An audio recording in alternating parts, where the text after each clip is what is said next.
Beralih ke informasi lain, tim advokasi pasangan perseorangan Dewa Nyoman Sukrawan dan Gede Dharma Wijaya mendesak KPUD Buleleng melakukan verifikasi faktual ulang. Adanya laporan tindakan intimidasi yang dilakukan secara masif pada verifikasi faktual tahap 2. Pleno rekapitulasi terhadap hasil verifikasi faktual tahap kedua yang dilakukan di tingkat kecamatan ditolak oleh tim advokasi tim pasangan perseorangan Dewa Nyoman Sukrawan dan Gede Dharma Wijaya. Ini lantaran adanya indikasi kecurangan yang dilakukan beberapa pihak dengan adanya tindakan intimidasi terhadap pendukung paket Surya. Tim advokasi paket Surya akan segera melaporkan ke Panwasli Buleleng atas tindakan intimidasi berupa pengancaman terhadap masyarakat yang hendak memberikan dukungan ke calon perseorangan ini.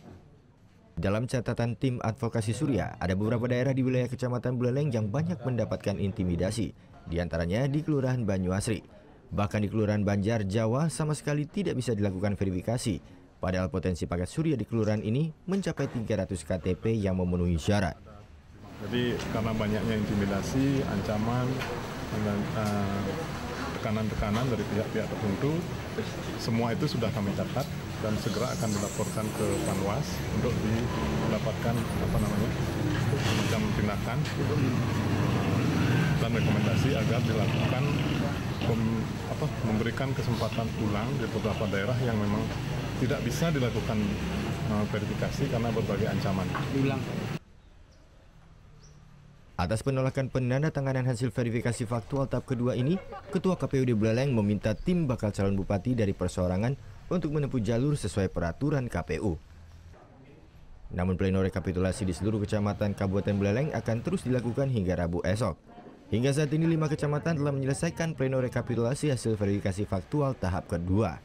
Silakan saja mengajukan keberatan, tetapi dalam keberatan yang saya cermati tadi, secara umum mereka menerima hasil penghitungan rekap di tingkat kecamatan. Nah, kalaupun ada keberatan-keberatan lain, silakan disalurkan sesuai dengan ranahnya masing-masing. Pleno rekapitulasi pada verifikasi faktual tahap kedua di KPUD Buleleng akan dilaksanakan pada tanggal 21 Oktober mendatang.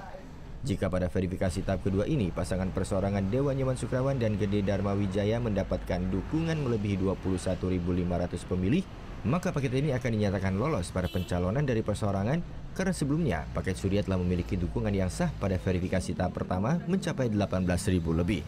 Putu Wijana melaporkan untuk NET.